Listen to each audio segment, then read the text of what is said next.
Un match hyper serré, un but vainqueur à la toute fin de la troisième période. Et au final, c'est Zurich qui gagne. Un copier-coller du premier match pour cet acte 2 de la grande finale entre Zug et Zurich. Bienvenue dans Puck and Goal, toujours en compagnie de Laurent Meunier, de Jérôme Bonnet et de Stéphane Rochette. On va revivre ensemble cet acte 2 de la grande finale qui se déplaçait du côté du Hallenstadion entre Zurich et Zug. C'était évidemment soirée festive du côté de Zurich puisqu'on arrivait avec une avance de 1-0 dans cette grande finale. La toute dernière finale, la toute dernière série qui se disputera du côté du Hallenstadion. Les Zurichois qui vont déménager de patinoire pour la prochaine saison. Évidemment, il y avait beaucoup de tension au niveau des deux entraîneurs qui voulaient évidemment aller chercher la victoire dans cet acte 2. Il n'y avait pas grand-chose à retenir en première période, même si c'était du très bon jeu, dominé en grande partie par Zurich. Mais en deuxième période, c'est finalement Zug qui va sortir très fort, Laurent, et ça va se traduire par cette réussite un peu chanceuse, disons-le, mais à l'image de la deuxième période. Ouais, il va bien à la cage, il y a un peu de réussite parce que je crois que c'est Ashliman qui l'a dévié du patin. On va voir sur cette action qui l'a dévié du patin et qui va dévier sur le Zugois. Donc, Zug était mieux dans ce début de deuxième période. Ils ont eu un bon moment là pendant 10 minutes où ils ont fait douter Zurich et ce but venait conclure ce bon moment pour Zug. C'est Jules, le défenseur Jules, j'en parlais lundi, qui se porte souvent à l'attaque. C'est lui qui a amené le danger, c'est lui qui a fait le drop pass à tirer le défense. Pour un deuxième match de suite, donc Zug qui marque le premier but. On a tenté rapidement d'en rajouter, Jérôme. Magnifique chance de Marco Müller ici. Mais il faut souligner le travail de Jakub Kovar encore. Oui, Jakub Kovar qui est sur tous les bons coups et Müller ce soir qui a été un gros travailleur, qui a récupéré passablement de puck en zone offensive. Ici, il se crée cette chance en soulevant la canne de Weber et malheureusement, il se heurte à la patte de Kovar. Évidemment, Stéphane, on parle beaucoup d'Hoffman, on parle beaucoup de Kovar dans cette équipe zougoise. Mais depuis le début des playoffs, moi, j'aime bien le jeu de Marco Müller. Je l'ai vu également dans la deuxième série contre Davos. Il joue du très gros hockey. Oui, il joue du très, très gros hockey. Lui, il va partir à Lugano l'année prochaine. Je pense que ça va être une perte pour Zug parce qu'il a amené beaucoup. Il a été blessé aussi, mais il a amené beaucoup. C'est un joueur de centre. Puis il est très, très... Comment on dit, un centre de gravité très, très bas, puis il est très solide sur ses pattes, donc il est difficile à couvrir, il est difficile à sortir du jeu. Il récupère beaucoup de rondelles derrière la cage adverse. Gros travail de sa part. On va maintenant se transporter à la 29e minute. Zug est en contrôle, mais un certain Claudio Cadonneau va nous sortir un coup à la Cadonneau, Laurent. C'est 2 minutes pour obstruction qu'il a eu sur le jeu. Par contre, au ralenti, on voit très bien que c'est un coup à la tête. Et selon toi, est-ce que ça pourrait valoir une suspension? Alors oui, moi je pense que le point d'impact est au niveau du menton. Donc on le voit mieux sur l'autre prise de vue, angle de caméra, je dirais. Donc oui, ça mérite, je dirais, une suspension.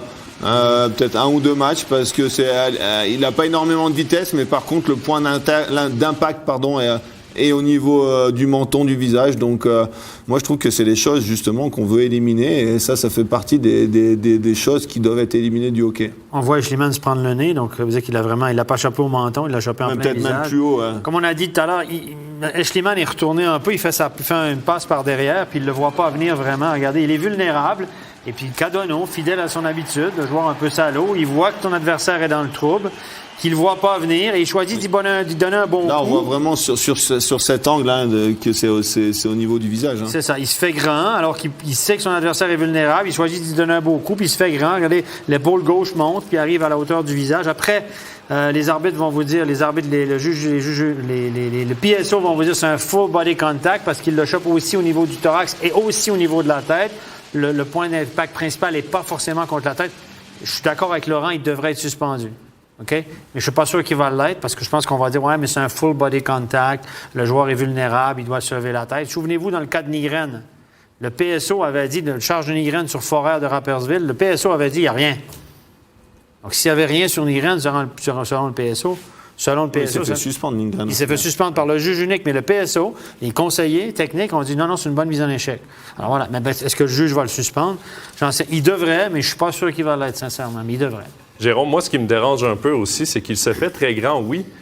Il y a l'épaule, premier contact, et le coude qui suit. Ouais, pour moi, c'est le premier contact qui est important. Le coude, c'est simplement normal pour après, partir avec l'élan. C'est signe que le mouvement était... Le mouvement était trop haut pour moi aussi. Je suis du même avis. Pour moi, ça devrait, parce qu'on parle du premier point d'impact, et là, c'est effectivement la tête. S'écarter d'un joueur vulnérable, je connais pas bien ça. En général, tu vas aller chercher le joueur parce qu'il soit vulnérable ou pas, tu y vas de toute façon. Mais il faut avoir cette humilité de se dire, voilà, il n'avait pas besoin de se mettre aussi grand, il aurait pu le prendre plus bas et ça aurait été une magnifique charge sur lequel... C'est la charge de Noah Schneeberger sur Malgin, où il va le prendre à l'épaule, il est bas, il est propre. Ouais, c'est une belle charge. Elner a fait la même chose aussi, il savait, puis toc, ils sont fait petits, mais lui, il se fait grand, fidèle à Cardano. Donc, 3 juges uniques ce soir. Si on est 3 PSO ce soir, on vote 3 pour une suspension. Combien de matchs, les gars? Si vous êtes PSO, vous recommandez quoi? C'est dur, 1 ou 2, peut-être. 1 pour la finale. C'est les finales, ouais. Parce comme on est après le 15 avril, ça coûte moins cher, les amendes sont réduites. Messieurs, on va voir si le PSO nous écoute. On verra dans les prochains jours s'il a pris vos recommandations en note. Ici, sur le plateau de MySport, il y a consensus. C'est un match. Un match pour Cardano. Mais c'est une pénalité tout de même très coûteuse pour Zug, qui va se faire marquer l'égalisation 1-1. Un tir sur réception de Sven Andrighetto. Et là, Laurent, le geste n'était pas beau de Cardano, on est d'accord, mais c'est encore plus coûteux le résultat. Zurich fait payer directement donc cette erreur de Canono et vraiment regardez vraiment très beau mouvement de la part de Noro il se décale, il réceptionne le palais, regardez il réceptionne le palais, fin de shoot et dans son mouvement en fait il s'ouvre pour donner un caviar à Andrighetto, il lui met, on appelle ça le sweet spot, vraiment à l'endroit idéal pour pouvoir shooter et Andrighetto fait vraiment un très bon shoot sur cette action. Et puis là, parce que le fait qu'il a été rapide, Noro, puis la fin de shoot, c'est que les deux joueurs de Zug qui sont du côté d'Andrighetto, ils se sont mis comme dans la ligne de shoot. Mais non, Noro les a attirés dans la ligne de shoot, ce qui a donné de l'espace à Andrighetto de l'autre côté. Et ça a fixé aussi Giannoni dans la cage qui a dû prendre une demi-seconde. OK, c'est possible qu'il tire, donc il faut que je reste sur mes appuis. Et donc il se décale un poil plus tard. Et c'est cette peut-être demi-seconde pourquoi il se le prend sous le bras et pas dans le chest et pas dans la poitrine. C'est la grande différence entre les excellents joueurs et les joueurs normaux. C'est ce genre de petits gestes, la fin de shoot, qui frise tout le monde pendant une fraction de seconde, qui va laisser cette demi-seconde à Andrighetto. C'est le cas pour les défenseurs sur la ligne bleue, c'est le cas pour les attaquants en 2 contre 1 aussi. S'il n'y a pas de fin de shoot, s'ils ne vendent pas quelque chose d'autre que la passe, le gardien est directement dessus à chaque fois. Nous, on avait eu à Genève un entraîneur adjoint de Detroit Red Wings qui était venu pendant une semaine et il nous avait disséqué le powerplay de Detroit et il nous montrait Lindstrom. Et il disait à chaque fois, regardez Lindstrom. Il faisait fin de shoot à chaque fois, il fixait tout le monde dans le milieu et après il distribuait. Il disait c'est sa fin de shoot qui fait la différence parce que ça bloque, le gardien est obligé de prendre une demi-seconde pour rester sur ses appuis et après distribuer. Et il nous montrait ça, donc si on parle de ça, c'était en 2005-2006. Mais c'est des petits éléments clés. De toute façon, les petites choses justes, ça reste. Ouais. Donc, et ça, c'est déterminant. L'instinct offensif de Noro qui est reconnu, évidemment. On va maintenant aller en 3e période. Ça a pris un peu de temps avant que cette 3e période prenne un peu vie. Les deux équipes qui avaient des occasions, mais pas très franches, qui fermait très bien le centre. Et là, c'est Pedretti qui obtient probablement la meilleure occasion de cette 3e période. Il reste à ce moment 3 minutes 51.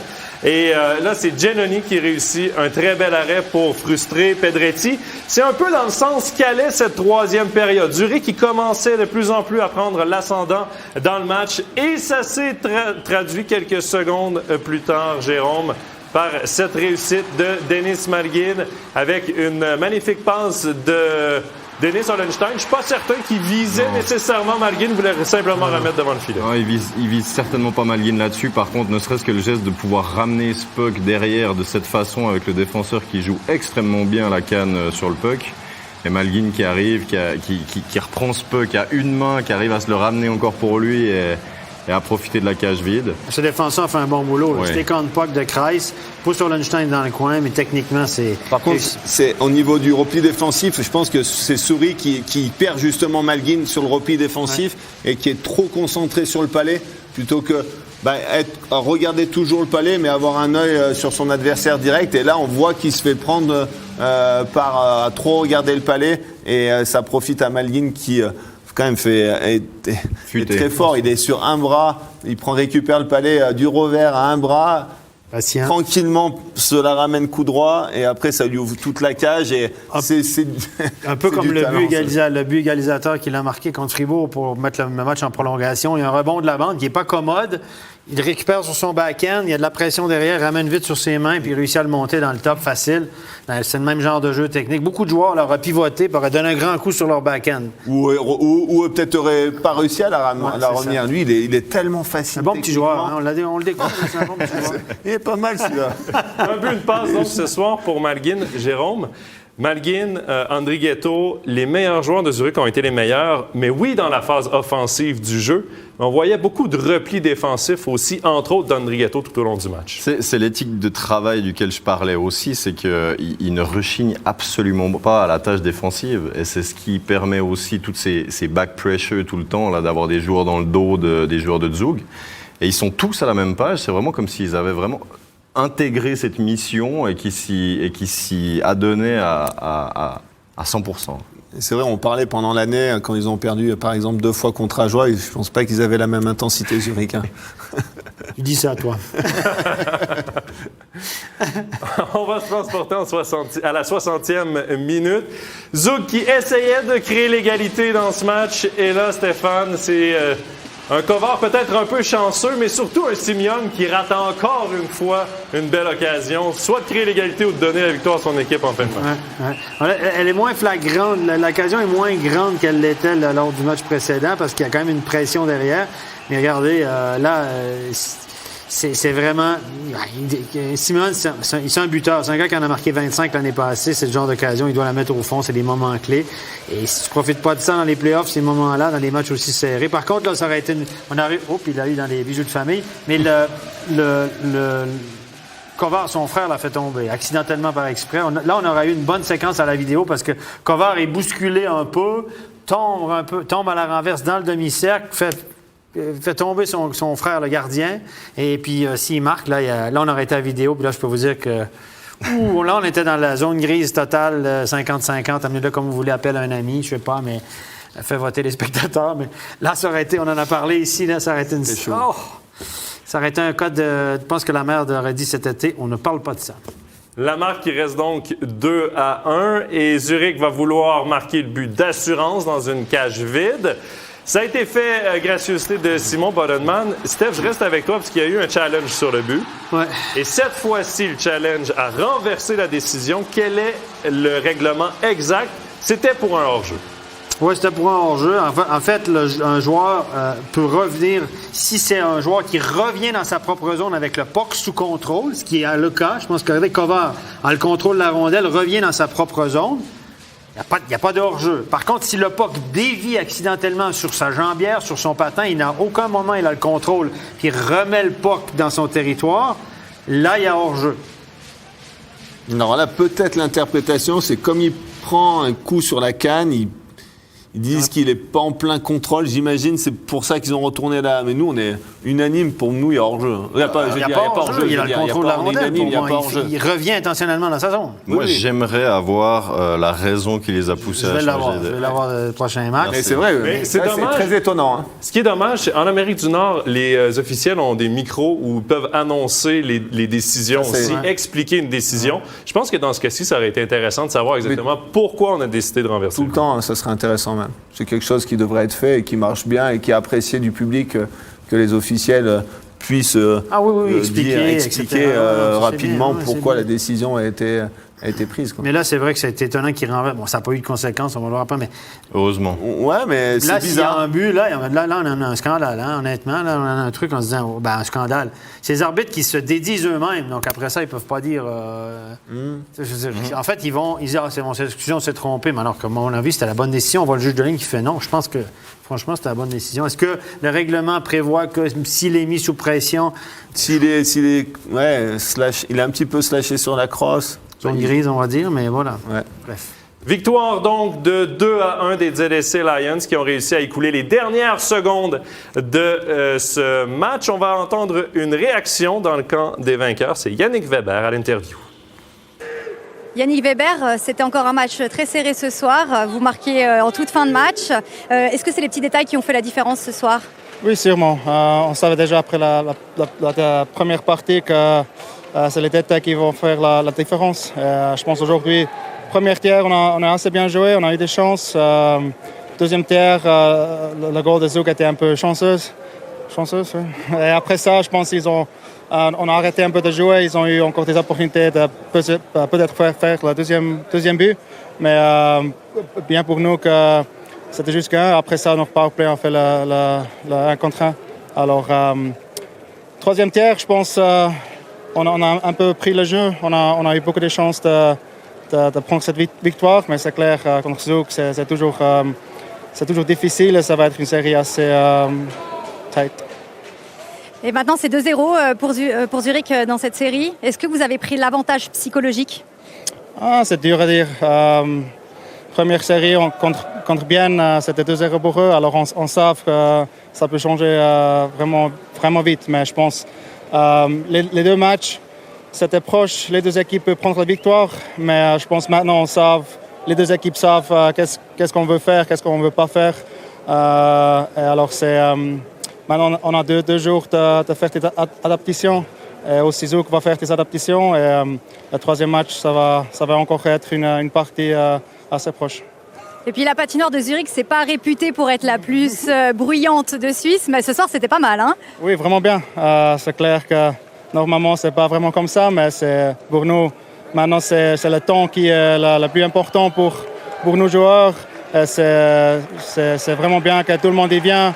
C'est la dernière saison de Hallenstadion, alors c'est clair que tout le monde va encore revenir une fois nous voir jouer. Et le support, ça donne beaucoup d'énergie. On a vraiment besoin de ça dans cette série. Merci Yannick. Pas de problème. Oui, une foule qui s'est fait entendre du côté du Hallenstadion ce soir. Évidemment, c'est la fête, c'est la grande finale. Donc, les partisans qui sont au rendez-vous avec plaisir. Et on va maintenant entendre une réaction dans le camp des perdants. C'est Reto Souris qui est à notre micro. On l'écoute. Reto Souris, une défaite encore une fois qui s'est faite dans les dernières secondes. Qu'est-ce qui a manqué ce soir pour pouvoir aller chercher la première victoire dans cette série? Je pense pas grand-chose. On était là, mais en plus, deuxième tiers-temps, on a eu nos occasions. Ils ont marqué au powerplay. Après le match, il est serré. Puis ce but-là, 3 minutes avant la fin, il faut jouer plus conséquence. C'est mon homme. Je dois le prendre plus tôt. Après, on a une petite collision devant la cage. Je le perds. Il marque. Puis dans les matchs serrés comme ça, c'est ça la différence. Je dois le prendre sur moi. Et maintenant, c'est 2-0 pour Zurich. La pression, elle est de votre côté. Comment vous allez la gérer et qu'est-ce que vous allez faire pour aller chercher une première victoire? Bon, de laisser derrière nous. On va retourner à la maison samedi. Puis il faut regarder en avant. Tout ce qui compte maintenant, c'est gagner le match samedi à la maison. Merci Reto. Reto Souris qui prend donc la responsabilité là, d'avoir perdu son homme sur le but de Denis Malgin. Il parle également là, du troisième match. Jérôme, il y aura de la pression là, pour Zouk parce qu'on n'a plus droit à l'erreur. Non, ils vont se retrouver chez eux. C'est vrai que s'ils veulent continuer à garder contact dans cette série, ils vont devoir le montrer à la prochaine confrontation. Et ça se dit un petit peu comme ça, mais que les matchs numéro 3 sont d'une importance assez capitale dans une série. C'est les trois. Les trois sont frimés. Les trois sont frimés, selon Laurent, ce soir.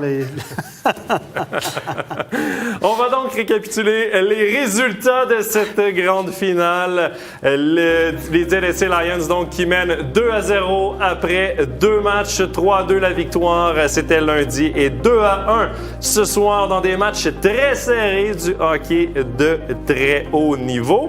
On va maintenant faire un petit détour du côté de la Swiss League parce qu'il y avait l'acte 5 de la finale du côté de Cloton. On est en deuxième période et ce sera le but vainqueur en avantage numérique, celui de Nicky Altorfer, son 6e des playoffs. Et ensuite, on va vivre le party du côté de Zurich, grosse soirée de festivités zurichoises ce soir, oui, avec ce titre et la victoire des ZSC Lions. Jérôme, tu as vu plusieurs matchs de cette finale, plusieurs matchs de ces playoffs de Swiss League. Est-ce que tu penses que c'était une victoire méritée de la part de Cloton? Complètement. Sur les 3 derniers matchs de Cloton, on a vraiment vu leur vrai visage. Ils ont un petit peu pécloté au départ de la série. Mais finalement, même à l'interne au niveau de Holton, ils savaient qu'il y avait eu un déclic du côté de Cloton et que ça allait être très compliqué de tenir bon. Vous comprendrez donc que Cloton sera la 14e équipe en National League la saison prochaine. Laurent, est-ce que tu penses que c'est une bonne nouvelle pour la Ligue de voir Cloton promu au lieu d'Holton? Oui, parce que c'est les meilleurs qui montent. C'est ceux qui méritent. Et donc oui, je pense que c'est sûr que c'est toujours quand les meilleurs gagnent, ben tant mieux. Hein, ils ont mérité, ils étaient premiers de la saison régulière, ils devaient déjà théoriquement monter l'an dernier. Et il y a eu cet exploit d'Ajoie, donc là vraiment ils gagnent et c'est mérité. Il y a aussi des conditions derrière. Ajoie a été promu l'année passée en n'ayant pas les conditions au niveau, par exemple, du mouvement junior, en n'ayant pas les juniors élites, les U20 élites, les U17 élites, parce qu'on sait qu'ils sont associés avec Bienne. Les meilleurs joueurs du Jura vont à Bienne maintenant. Donc, ils sont montés sans avoir ça. Du côté d'Holton, c'est la même situation qu'Ajoie. Ils n'ont pas les U20 élites, ils n'ont pas du 17 élites. Par contre, Cloton, depuis des années, c'est un club formateur qui a des équipes dans toutes les catégories, qui sort un vivier de joueurs intéressant et qui a quand même une historique, évidemment. Bon, d'autres, à contrario, je vous dirais qu'ils ont aussi 2-3 faillites derrière la cravate et puis on veut toujours les remonter quand même. Donc, tu te dis, bon, c'est quoi qui est le mieux? Une équipe qui a une historique gagnante, mais qui récemment, les 10-15 dernières années, c'est une catastrophe. Ils ont un bon mouvement junior, tandis que il y a le pour et le contre, mais c'est le côté sportif qui décide. Et c'est eux ça fait plusieurs années qu'ils essayent d'ailleurs. Hein. Finalement, ils sont arrivés avec Tomlinson à la barre. Une fois de plus. Deuxième d'entraîneur. Il était monté avec Rapi. Ouais, on avait pris Per Arnberg comme entraîneur l'année passée parce qu'il avait gagné à Langenthal. On allait le chercher. On le présentait comme Dieu le Père. C'est pas allé à Viège non plus pour Per Arnberg cette année. Hein? Mm-hmm. Donc, et puis, par contre, Tomlinson, c'est une valeur sûre. Il a réussi à...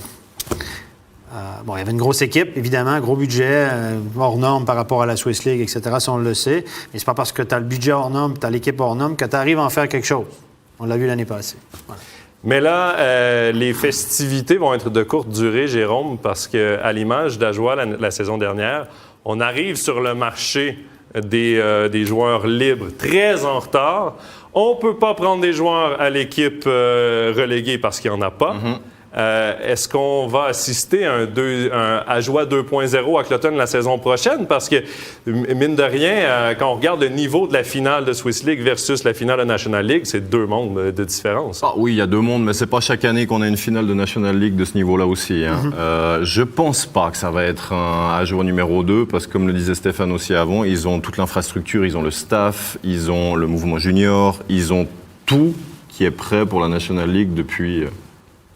qui les a jamais quittés, en fait. Ils ont la culture aussi. Donc, non, je pense que ce sera plus simple. La majorité de l'équipe, j'imagine qu'ils vont la conserver quand même. Là, passablement de joueurs qui avaient des contrats tout-way, donc ça veut dire qu'ils sont sous contrat, qu'ils sont en Swiss League ou en National League, ce qui permet aux joueurs aussi de pas se poser de questions une fois sur la glace en finale.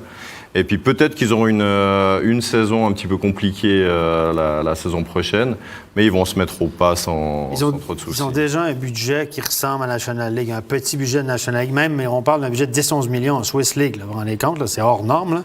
Donc, ils ont déjà ça. Et puis, faut pas se le cacher, c'est beaucoup plus facile d'attirer des joueurs à Zurich qu'à Porrentruy. Mm-hmm. Rien contre Porrentruy, mais je veux dire, pour les joueurs étrangers, pour les joueurs suisses-allemands, voilà, c'est métropolitain, c'est plus facile que de demander à un joueur de venir d'aller jouer à Viège ou d'aller jouer à Porrentruy. Donc, et historiquement, ils ont beaucoup de joueurs qui ont été formés, donc ils viennent plus volontiers d'où ils ont été formés, retour au Bercail, exactement. Ça, c'est une réalité. Et après, ils ont un peu plus d'argent pour l'an prochain, il y a 6 étrangers, d'aller chercher des bons étrangers. Hein. Ça peut faire une grosse différence aussi. Hein. Et la bonne nouvelle, Jérôme, je te l'annonce, tu as congé vendredi. Il n'y aura pas de match. tu pourras appeler des amis, faire un barbecue. Bien sympa. Mais tu auras congé. Donc, vendredi, la finale de Swiss League qui est terminée. Cette soirée de hockey également est terminée. Merci à nos invités, Laurent Meunier, Jérôme Bonnet et Stéphane Rochette. On va prendre une pause un peu plus longue qu'à l'habitude puisque le prochain match de cette série, l'acte 3, sera samedi. C'est à ne pas manquer ici même sur MySports dès 19h30 avec le studio d'avant-match. Merci à toute l'équipe en régie pour la production de cette émission et bonne soirée. Bye bye.